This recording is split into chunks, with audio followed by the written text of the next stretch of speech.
And welcome, compañeros, to another edition of the SQL Data Partners Podcast. But this time, we're live streaming. Hello, Eugene. So our show notes for today's episode will be SQLDataPartners.com/advice or SQLDataPartners.com/209. So this episode of the SQL Data Partners Podcast, right, we are live streaming on Twitch and on Facebook. We're sorry, we said originally that we were going to be streaming on YouTube as well. Totally my fault. There was a disconnect. Anyway, OBS said that it was easy to stream, and we ran into a problem that we couldn't fix before we had to go live. So, but we welcome you. So if we have college students, right, that are either graduating or maybe recently graduated or soon to be graduating, let us know in the comments section where you are coming from, and we look forward to your comments. Ultimately, this episode is dedicated to you, right? So the idea of becoming career ready. So we have some advice or some thoughts that we go through, and we solicited some thoughts from the community in which we work, and we wanted to talk a little bit about those today. So, but before we get into that, there we go. Woo. So now officially welcome Eugene, right? Yay. You're a real attendee now. I'm a real boy. You'll forgive me, Eugene. I'm try. not sure what happened there, right? But you start twitch messing with buttons, and all of a sudden, it's like we're gonna go every which way. Yeah, Levy says you thought we were professional podcasters. Well, we're not professional Twitch. Yeah, that's right. That's the problem. So this is the downside, right? Radio. Is that we are professional podcasters, but the benefit in podcasting is that we have all this editing capability that we get to do after the fact, and it's hilarious because I always tell my guests, hey, we have an editor, right? We'll be fine. But inevitably, it's always me that needs the most editing, and so I am a little bit nervous about how this is going to move, how this is going to go forward, because people are going to be like, Carlos, you are not very articulate. But that's why I have Eugene, and then hopefully Kevin will join us next time. He had a conflict today. Yep. Yes, but so while we're going to skip, so we're going to go ahead and skip. So a couple of shout outs. And so Andy, right? Thanks for tuning in and for being here. We do appreciate that. I have a couple of other shout-outs I'd like to give. Facundo Capdevilla, Sagatha07, right? So thanks for mentioning us on social media. Roderick Walker from my neighbor up here in Maryland. Bjorn Viderson, thanks for giving us a little bit of love. Michael Sum. Pete the Meatful? I'd be interested to hear how that came about. We were just talking about names before we went live, and Eugene kind of went with an auto name one. So so I'm not sure that. I guess I'm assuming I'm reading that as Pete the Meatful. There might be some other way to read that because there's no capitalization, and so hopefully I'm not like butchering your last name, right? That would be embarrassing. And then Andrew P. So thanks everyone for giving a little love to the podcast, and in Andy's case, having a little patience, right, while we get through our initial issues. So one thing is we mentioned that ultimately we've invited some college students. So if you're around and want to let us know in the chat what school you are from, that would be great.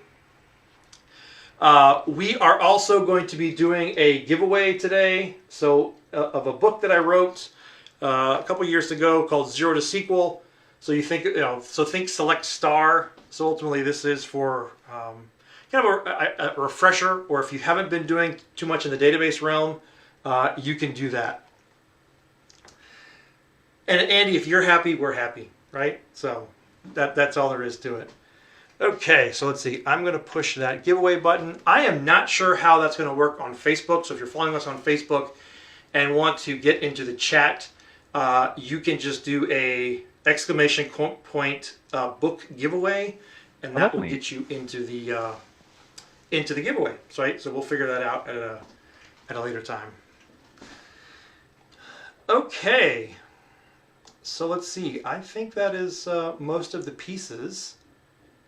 And here we go. And again, we'll wait as a couple people come join. But we reached out to a few folks. Richard Bland College, which is right here close to Richmond, BYU Idaho, right in the house. So I can reference BYU Idaho only because I know that we have one listener, Jason, our intern, is attending there and going to be getting ready to graduate.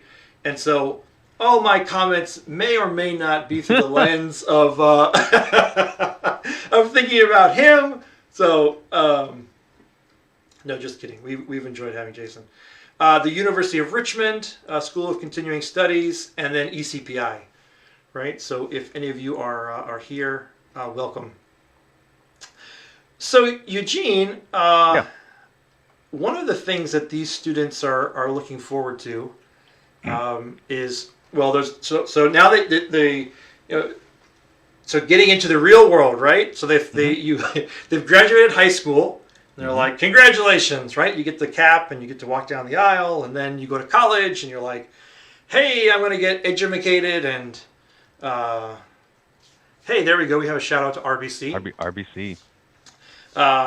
So they're going to get graduated, and all of a sudden, right? My life is complete. I have had all the education that I need. Mm-hmm. Oh gosh, it's just the pinnacle. It's just the pinnacle, right? Yep. Correct. Now we should probably briefly go through our experiences. So while and one of the things that I think is important, maybe just to set the stage for all the graduates who are tuning in, is that your experience is going to be different from anybody else's because nobody has graduated during COVID, right? Like that's never happened before, right? Now I can only give you my experience. So, and again, right, as an old fuddy-duddy, I graduated at the end of what they call the dot-com bust. Oh. So in 2002, they had so all these startups, right? So all the dot-coms were coming out, and there was all kinds of money, and Wall Street was going crazy. And then all of a sudden, they kind of blew up. So if you think about the housing market, like in 2008, might be the next approachable thing. But if you think about something that everybody really, well, I guess even pre-COVID, right? It was something like, hey, we had this lifestyle, then something happened, and then you were kind of cut off. So I graduated then, and so had, I don't know, I can't say similar. I don't want to say similar, but my experience is that we were used to something at one time, and then all of a sudden we had to cut that off. And so, so that was my experience, I guess. So Eugene, you want to tell us about how you transitioned from college? My experience was weird. So I went to Penn State for 3.5 years. I went to Penn State Beaver. I graduated a semester early because I overloaded on courses, right? So like my plan was I'm going to like front load a bunch of stuff freshman and sophomore year and just, take like 21 credits a semester, work way too hard. Yeah.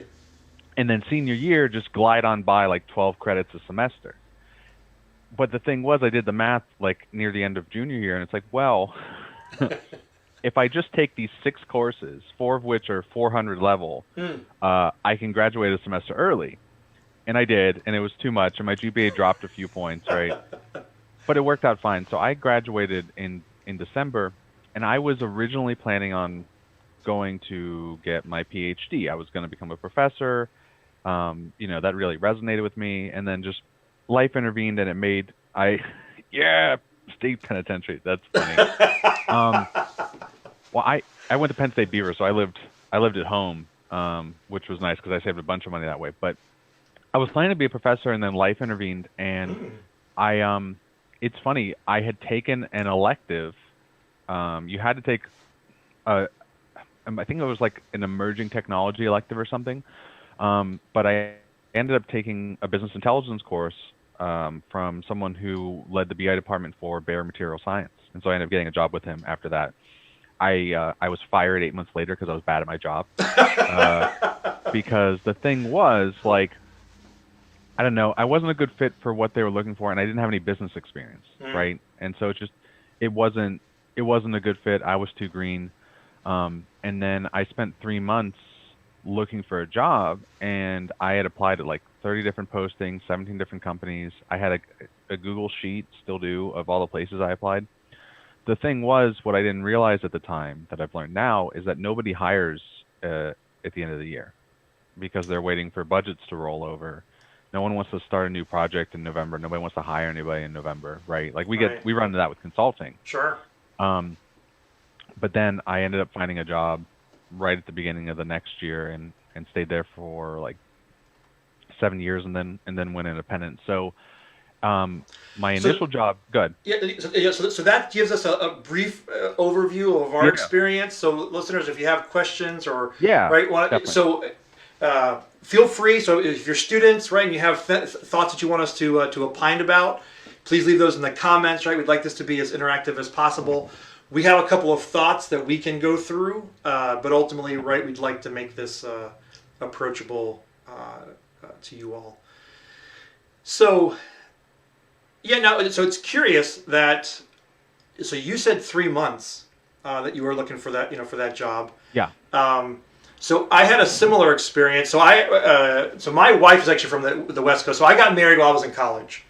Okay. And my wife's from the West Coast. I actually graduated from Utah Valley. So I was in Orem, Utah, and I'm here from Richmond, Virginia. And we weren't sure where to go. And we had a very similar issue in that we made the agreement that we would go where the job was, right? Because each of us was from different coasts. Gotcha. But that made it difficult because people didn't want to pay for moving, right? Because again, there had been all this money, right, for new hires, and we were going to give you, onboard, bonuses and all this stuff, and now all that money just evaporated, and so that became challenging. And so one of the experiences that I had was I actually had to go, and I volunteered with a place I had previously interned. And said, hey, I'd be willing to volunteer, right, to get some experience. And that turned into a part-time job, right, which later turned into full-time. Right. And so I think just from our experience, and again, your experience is going to vary, but maybe one of the first things that we can go out there and discuss is that there is no right way, right, to jump in. Again, your experience is going to be a little bit different. You're going to have, your network, what you want to study, your interests, all of those things are going to take you in a different route. And so easier said than done.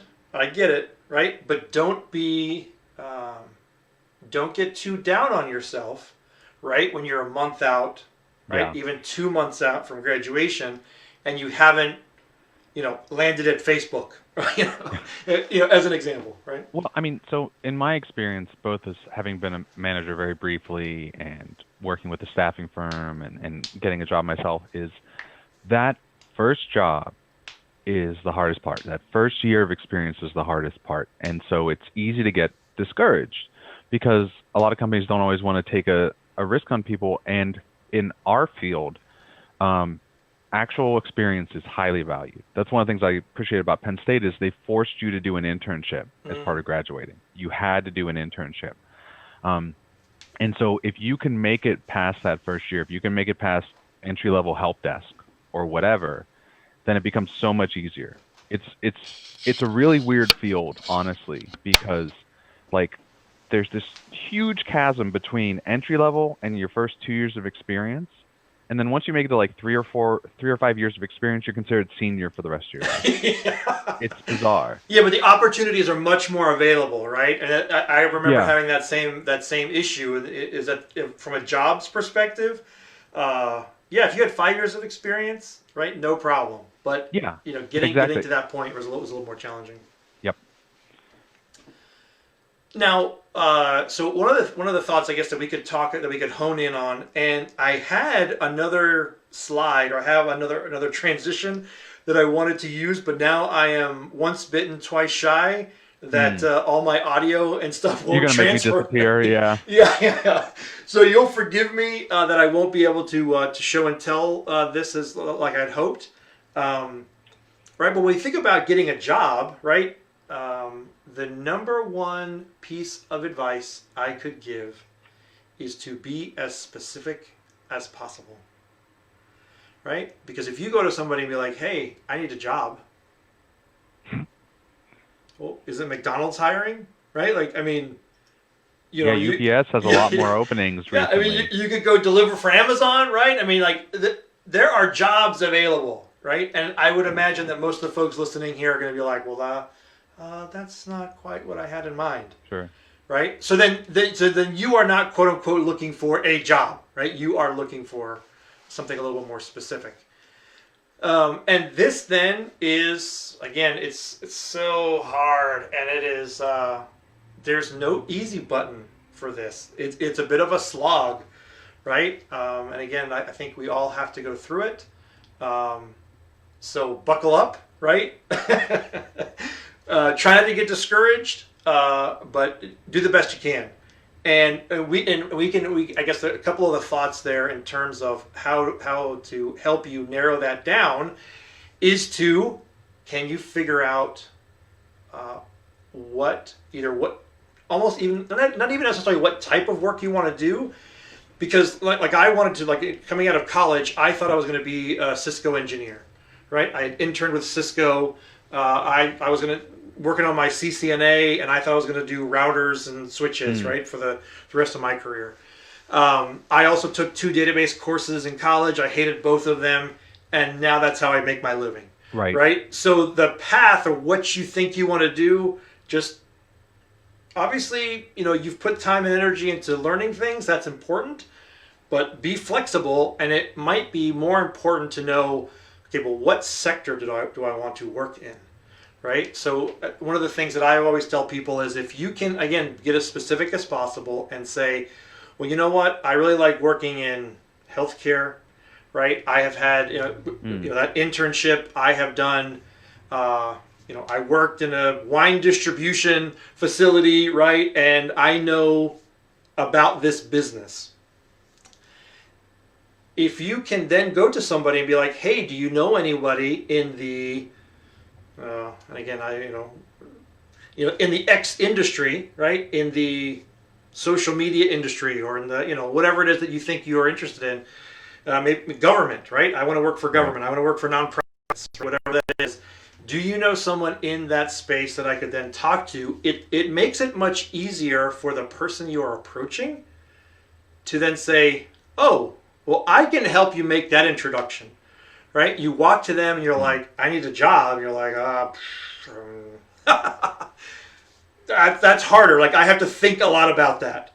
Right? But if you go up to them and say, hey, I'm looking for somebody that works, with kids or whatever, right? I want to do social justice, right? And I have this experience, right? Do you know of someone I could talk to have another conversation with? That makes it much easier for the networking piece to move forward. Yeah, and I think certainly a lot of our contacts, like if you think about LinkedIn or whatever, is often organized around industry and that sort of thing. But I agree about being flexible. I accidented my way into this entire industry. Like I took a degree in information sciences and technology. I wanted to be a software engineer. I wanted to be a programmer. Sure. I honestly found it a lot easier to do programming than database stuff, because it's just easier to debug because you can just step through, right? Like with SQL queries, you're telling it, all right, do this kind of stuff, and then if it's not right, it's a lot harder to figure out where it went wrong, from my experience.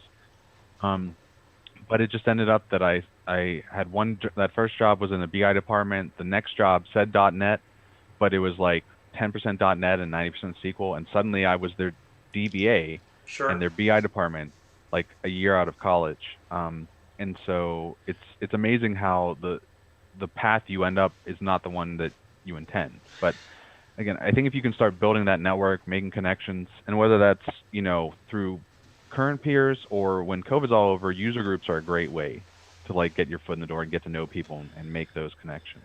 Yeah, Sure. so let's talk a little bit about that in terms of making Yeah. connections, right? So you mentioned a couple of things, and so LinkedIn, let's start there. Uh, don't be lazy about LinkedIn, right? Mm. It is social media, right? But it's not Instagram, it's not Facebook. Uh, do your diligence to put everything you can about your experience on LinkedIn because it's not for you. It's what's Mm. going to happen. So for example, if you come to me and you ask me, I get a call, I'm like, hey, right, I don't know, Jason, and I'm looking for an internship. Huh. The first thing I'm going to do is I'm going to go to LinkedIn and I'm going to look at Jason. Who are you connected to, right? What have you done? Where it's almost like your resume, if you will, right, or another version of it. The nice thing is that I then get to reference that. It's electronic. If I know someone that you know, right, it's much more easy for me to then make an introduction, right, or to tie Yeah. to make those connections. And so it's worth spending some time there, right? Now, don't worry about, putting, the cheerleading squad or, that you were, well, I guess if you were a captain of the cheerleading squad or you're captain of the football team, then maybe that might be, I guess to some people it would be interesting, right? If that's your world, right? And you think, you can get make connections there, right? It's certainly helpful. But just in terms of trying to describe what it is that you're looking for, right? Your description should be, I am looking for connections in industry X that will allow me to use Y, right? And again, don't focus so much on the technology, right? But what is it that you're looking to do? What is it that are you looking to be part of a team? Are you looking to solve a problem? Are you looking to, advance a cause? Are you looking to get experience, right? Like, hey, I'm looking for a 3-month project that I can get some experience on, right? Let people know that. That then makes it much easier for them to then pass the baton, should that be the case, right? Or should you make a connection and be able to move forward there? So again, I can't overstate LinkedIn. It's kind of become the de facto Yeah, definitely. job reference, area. And again, because it's so integrated and the ability to be able to connect people, right? When I'm going to connect you with someone, I'm going to send your LinkedIn, bio along with it, right? That's how I'm going to do that.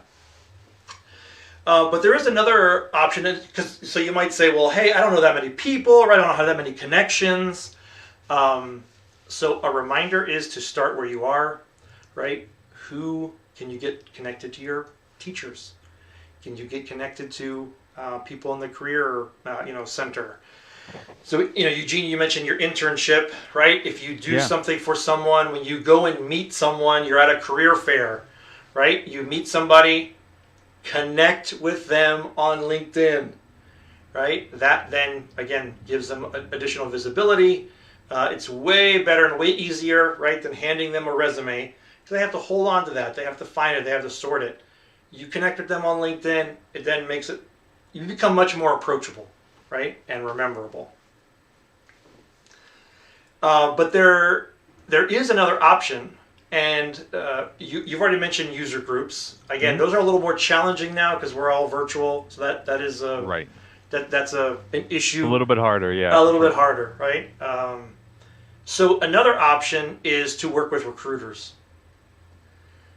So this is Yeah. again somewhat of a mixed bag, but recruiters, their job, and like they are also going out and making connections, basically on your behalf. Yeah, I mean, I think the most important thing in dealing with recruiters is to have empathy, not sympathy for them per se, but empathy and understanding that their job is not necessarily to find you a job, it's Right. to fill a role, right? They have a customer or they have a potential client that they're trying to fill a role. And so you should understand that that's kind of how the relationship is like, can you help them fill a potential role? And it can be a win-win thing. It can work out great for everybody, but you can't just walk into that relationship and be like, well, here's what I need, here's what I want, right? It's much more of like, here's the skills that I have. Are there any openings that I could be a good fit for, or something like that? So you just have to bear that in mind. And yeah, some recruiters are great, some are kind of like used car salesmen. Not to disrespect any used car salesman, but it can sometimes feel a little transactional. So you just have to be aware of that. Yeah, no, that's a good point. Just so remember, ultimately, you are not their customer. Their customer are the businesses that they're looking to recruit from. Yeah, whoever's paying is the one that's going to get the customer service, so to speak. Yeah, exactly. But what you can't, but if you can create relationships with those folks, right, they can be a good source of, well, hey, this is what we're seeing a lot of positions for X, right? And that can then give you an indication as to, well, is that something that I'm interested in, right? You can approach them about, okay, well, what are some of the companies that you do work for? They're not going to give you names, but they can give you, again, the genres or the focuses or the verticals, right, that they are that they work in, and you can decide, hey, this sounds like this might be something that I could potentially work with, or you know what, I'm not interested in any of that, right? So maybe I need to go find another group. Now I will say, so in terms of recruiters, you are not beholden to one, right? You can work with several. The kicker is, however, you have to be super, super, super duper careful that you make sure that they get your permission before they submit you to a job. Because if a company gets the same submission, right? So the same submission for the same person from two different recruiters, you're automatically out, right? Because they're like, nope, because then it now becomes an issue for the customer. Right, so just make sure that when you are you're talking with them that you're okay with doing that. So, or that they ask your permission rather. Yeah. Especially, you also have the issue that if later maybe you find that job independently, right, through Indeed.com or something, and if they've already submitted you and you don't know, that can look bad, or it can be awkward because it's like, oh, well, we'd love to hire Eugene, but we have to pay this person this finder's fee because they submitted Eugene first, right? Right. So, yeah, definitely make sure they're not just pray and spray kind of recruitment style. Make sure they're being thoughtful. But again, and that can be a way to help with that is to ask them about some of the folks that you think that they might submit you with, right? Or who are the, again, I'm not going to give you the names, but what is it that they do, and that can potentially help you alleviate that problem. At my last job, we had merged with another company that did quite a bit of staffing. Mm-hmm. And so they're going to have a really good finger on the pulse of where the market's at. They're going to know what people are offering. They're going to know what areas are looking. Oftentimes they'll have dedicated customers that they're filling slots for, but sometimes, others as well. And so, you can get that kind of information. You can also get information about what kind of additional credentials, like certifications and things, that you can get that can maybe beef up your resume. Because I remember, as part of graduating high school, we had to do a senior project, and we had to do a bunch of other stuff, including job shadowing and making a resume. I can tell you in high school, my resume was half a page, right? And in college, it was, a double-spaced page. It's just I barely had anything. And so, if you're just trying to get your foot in the door, having an N+ certification for networking from CompTIA, or I think it's A+ for general computing, whatever their names are, that can really, really help make you stand out as you're trying to get your foot in the door for the first time, especially if you don't have a lot of experience to beef up your resume. And the recruiters are going to know that kind of stuff. But okay, so that's fair, right? So I would add the caveat if that's a route that you want to take, right? Anyways, we have previous episodes. If you'd like to go listen on certifications, you can go back and take a listen to that. But certifications are a mixed bag for sure. But if you if you have zero real world experience, they can help. Right? Once you get your foot in the door, you don't need to get your other foot in the door with a certificate, right? Or certification. But that first time you're just trying to get in, it can potentially help. Yeah, so it's So the other piece that I should talk about, the first full-time job that I got, I was making 25% less than I thought I was going to. Like, the offer was for 25% less, and I was like, holy cow, like that's... Yeah. That's... Oh yeah. Expect to be underpaid, and sadly, a lot of places, if you want to be competitive with the market, you have to change jobs every 2 or 3 years the first few times. Sure. Like my first job, geez, I was probably making 40-some thousand dollars a year, and then I think I got bumped up to, like, over the course of a few years, in the 60s, and even then I was still kind of underpaid. And so things are a little bit better in Pittsburgh. Yeah. I didn't go quite that fast. Yeah, well, yes, definitely. So I had some luck, but just be aware that there's a good chance that you might be underpaid. And before I kind of went indie, if I had quit my job and taken one that had the word senior in the name, it would have been a $20,000 bump. Right, sure. Now, it probably would have also been $20,000 stress of being on call and that kind of stuff. Sure. There's trade-offs. There's responsibilities that come with that salary, right? Yeah, but just understand that, like, everybody has a crappy first year, and you may be underpaid that first year, but you're getting paid, and experience is going to help you get a better position and better pay. So I'm not saying suck it up. I don't think people should do, like, unpaid internships all the time, or just really unfair wages. I'm not saying take abuse from anyone, but what I'm saying is that there's a good chance that coming straight out of college, your first job might suck, your first pay may suck, but if you can make it through that first year, then it's a lot easier to get something that's more reflective of your value. Yeah, so your job is not your spouse, right? You don't have to find the one, right? It's not the 50s. It's not the 50s anymore, where people stay with the same place for 50 years and they get a pension. Like, we're all kind of free agents, right? We've got 401ks. The gig economy, right? Yeah. Well, and I don't think, I think the gig economy is, like, an unfortunate extreme of things, right? Like, no one should have to have a side hustle, right? Like, you should be able to have a job that you work from, 40 hours a week, and that's it, and you get benefits, and you go home and you play video games or whatever, right? There should be a balance. You shouldn't have to have a side hustle and do Uber on the weekends. But just be aware that the norms have changed, and it is common to change jobs every 2 or 3 years. That's more and more common. It's less frowned upon. You're less likely to nix yourself on a resume. Now, my opinions differ. My opinion is if you're changing jobs every year, and I'm a hiring manager, that's a red flag to me. Sure. Right? But you don't have to stay with your first job forever. Everyone's going to understand that you're like, I needed experience. I got experience. I'm looking for something that's going to help me grow now. Also, Dan Watson says that the Network Plus is better than the A Plus. I've only ever gotten Microsoft certs, so I don't know, but I'll take his word for it. So speaking of Dan, he also finds another way. So particularly, we've talked about this little gap that it can occur, right? Because it can take time to find that job.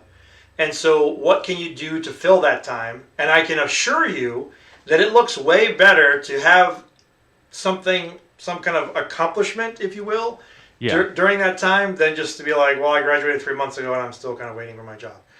And so one of the things he talks about, is volunteering, right? So now we just, Eugene said, hey, don't take abuse from people, which I totally agree. However, there are organizations, there are ways to get your foot in the door. Yeah. I'll call them non-traditional ways. Yeah, I mean, I think the thing is, like, my opinion is if it is a commercial entity, they should be paying you. But there's nonprofits, right? Like, go help your church make a website, update their website. Go help a local women's center. Like, that's what I did. That was one of my internships in college, is I helped with local women's center get this training and testing website off the ground, right? And, getting paid like $8 an hour or something. Mm-hmm. It was McDonald's money. Sure. But the difference being, right, is at the end result, you now had an experience that you could leverage. Right? I had an experience. I had a story. I could tell people, like, here's what I did, how this affected people. So there's definitely ways, like, if you're in that lull, if you're like what I was, where it's like three months just job searching, there's stuff you can do to, again, get experience, beef up that resume. And so, yeah, if it's a multinational billion-dollar company, they can afford to pay you, right? Yeah. Even if it's minimum wage, they should be paying you. Sure. But that doesn't mean you can't also volunteer at places that deserve it. Or, maybe your uncle runs some kind of business and you can get an internship, something. So one in Richmond that I'd like to point out is, and I'm sure there are, well, even in Richmond, there are more and more places that are like this. So again, it might take a little bit of searching. It's going to be somewhat city specific, only because the organizers of that city, again, need a network, right, to be able to then create an organization. But one is again in Richmond, Virginia, is IT for Causes. So ultimately, they're an organization that solicits professionals, right, like Eugene and I, to volunteer some of their time for projects. Now they do have internship type, models as well. Again, the pay is not going to be super great because you're working with nonprofits, but it is one of those opportunities where it's a little more project based, and it's like, hey, you can come in for this project, right? It'll be starts on this time and ends on this time generally. But again, you can have that experience. You can again extend your network. I'll harp on it again, is when you do something like that, you should then be connected with everybody on LinkedIn after you're done, right? Anybody who you worked with, they become part of your network, right? And then and you can go and talk to them. Again, don't expect them to find you that job, but go and talk with them and be like, well, hey, this is what I'm looking for. Do you know anyone that I could talk more with? Right, and they can help you extend that circle. So thanks, Dan, for that information. And again, right, so this is one of those things where you now then have to take that information. It becomes part of your story. You're updating your resume. You're updating your LinkedIn. You're letting people know that, hey, this is what I've done, and this is how I can benefit you. Right, this is how I can help. So we've kind of focused a lot, maybe even too much, on the getting the job piece of it. And so again, I will say, if you have comments or have questions or thoughts that you wanted to chime in, please let us know. But we should probably switch gears and talk a little bit about whatever that position is, right? Whether that's a paid position, your first position, you're volunteering, it's project based, whatever that is. How to make that successful as possible. So we've already talked about, right, like this is not your spouse, right? You are not married to this person forever, right? But how can you leverage some of that? How can you leverage some of that? So let's see, we have another comment Jen here. Love Games says another great networking opportunity that helps the greater good is serving on young professional boards of nonprofits. The Children's Museum has a great associate board that has great networking. That's an awesome suggestion. There we go. And well, I've never personally been on a board, just from what I know, that's a really great way to learn kind of how the sausage is made for businesses. And so you can really pick up a lot of experience that way, for sure. Yeah. Now, one of the things that I guess I will say here, and Jen, you can let us know if we're on the right track. But that's an example of, because again, we're generally focused on careers in technology. I can almost assure you that board assignment or working with the board, now they may ask you to execute something, but 80% of it has nothing to do with technology, in the sense of it's going to be process. It's going to be like, hey, here's a problem that we have, right? Here's how we work. Here is like how we get money, and we have a donation problem, or we have a, again, the technology will come, but you're going to have to understand some business elements first, I guess is what I'm saying.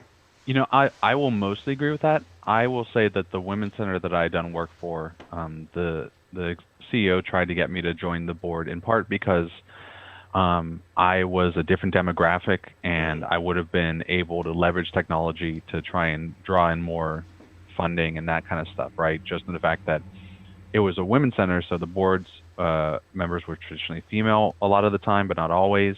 They were definitely usually a lot older.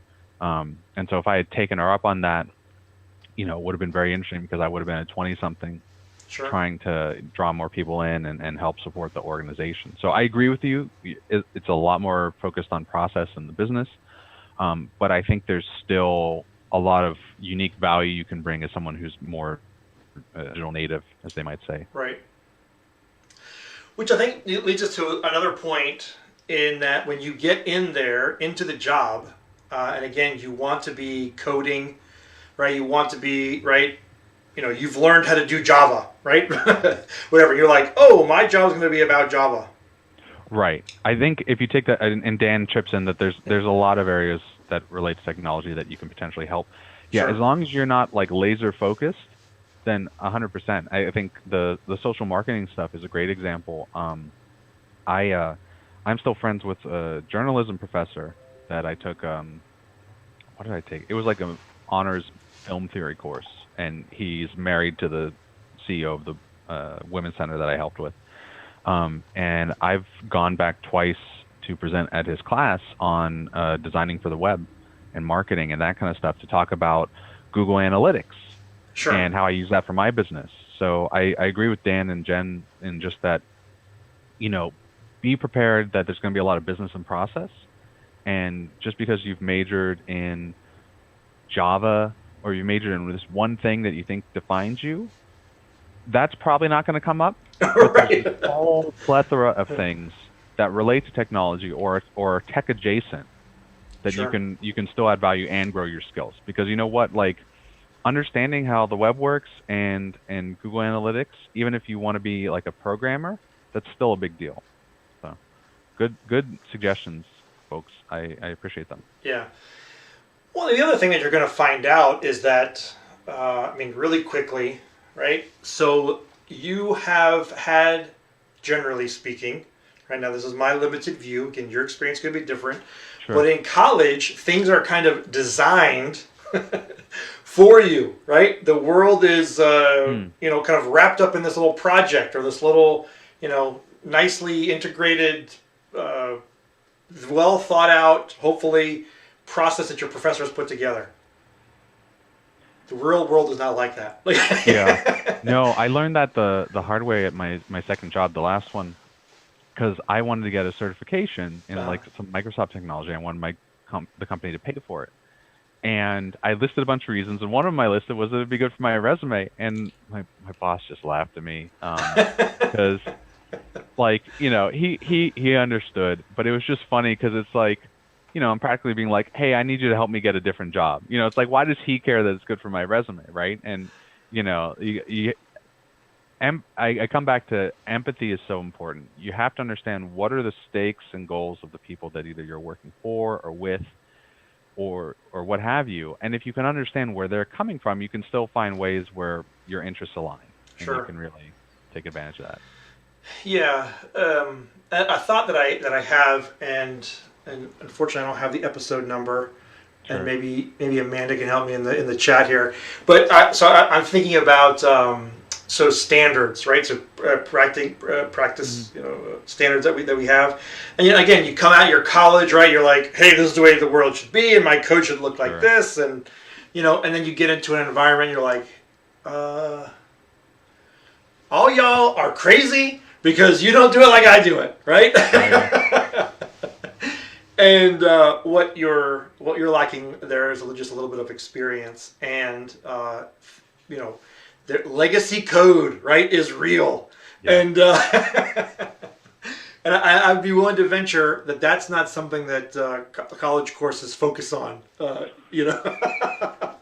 brownfield projects. No, probably not. Not in my experience. Like maybe if you're lucky, you'll have like a section in a course on unit testing. Sure, that's right. Yeah. A little more lip service than anything else. So, so just be aware, right, that there are going to be others that have experience. Again, Dan kind of referenced this a little bit in terms of, in the beginning, yes, you have your experience. You have, and even going back to the women's shelter, right? Okay, and I guess I'll go back to my own experience. So Eugene talked about getting fired from a job. The very first job I got fired from, now I was a little bit younger than Eugene. I was 15 years old. And I worked for a this was actually when we had pharmacies, family-owned pharmacies. And they had, so there was a pharmacist, and I guess the wife ran the little store, right? The upfront part. And I was hired as a cashier. And I can remember thinking, like, being in the back, and I was like, because again, as a consumer, you have a sense of like how a business is supposed to be run. But then you get to the back, and like I'm supposed to be stocking shelves, and there's inventory everywhere, right? And it's very mom and pop, so there wasn't a whole lot of infrastructure in there. And I remember thinking to myself, this is crazy. How do you guys run this? Again, this is little 15-year-old me. Like, how can you guys do this? Kind of throwing my judgments right on this system. Yeah. And again, just that life experience, you're going to have some of those hurdles. So don't be too quick to condemn how they're doing things, right? Try to understand it. Of course, everybody. Is that true? I was going to say everybody wants processes to be better. I'm not sure that's entirely true, but in general, right? In general, particularly if you have a good attitude about it, right? People want you to. Want your help in making processes better, right? And sometimes there's a lot of legwork, right, that can happen with that. So, yeah, that makes sense. Anyway, I think we're doing this a whole hour. I think we're coming up. I think you're right. Okay, so there are a couple of, I guess. Let's see. So 3 takeaways from today's episode, Eugene. Okay. 3 takeaways. I'm ready to take notes. Tell me what Oh, let's see. I feel like so our takeaways are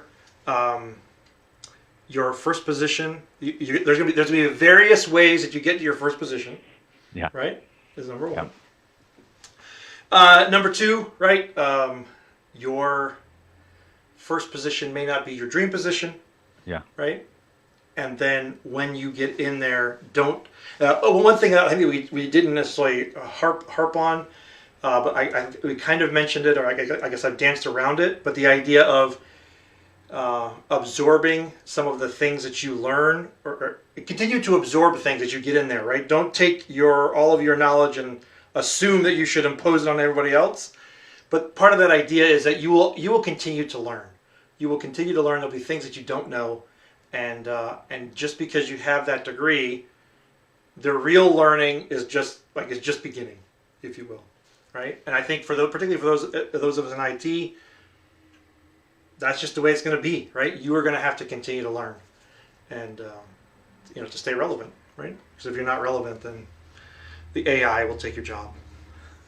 Is that fair? Any other takeaway, Eugene? I mean, just that that first job, that first year, it's a pain. It's probably not what you want. We've all gone through it. I mean, a lot of us here have spent a rotation on a help desk, and it's not fun. It's okay. Sure, you'll make it through it. Well, so my hat's off. So I don't think he's listening, right? But Juan Castaños, thank you, right, for that first job. I learned a lot from him, and he set me on a good path. That's for sure. Okay, so everyone, compañeros, listeners of the podcast, whether you knew it or not, you are now a compañero. If you would like to connect with us on social media, you may do so. Eugene, tell them how. Yeah, you can find me on Twitter at SQLGene, SQLGene, or SQLGene.com. And I like to connect with people on LinkedIn. So I am Carlos L. Chacon. Please, if you're connecting, particularly if you came to us by way of this podcast, let me know that when you connect. Add a note, and I'd be happy to connect. If there's anything I can do to help you further your goals of a career, I'd be happy to do it. Again, just be as specific as possible, right? If your comment is, I need a job, I'm not sure I can help you. Sure. So that's going to do it for today's episode. Again, this is episode 209, and with any luck, we'll get this uploaded here to our channels. Thanks again for tuning in, and we'll see you on the SQL Trail. All right.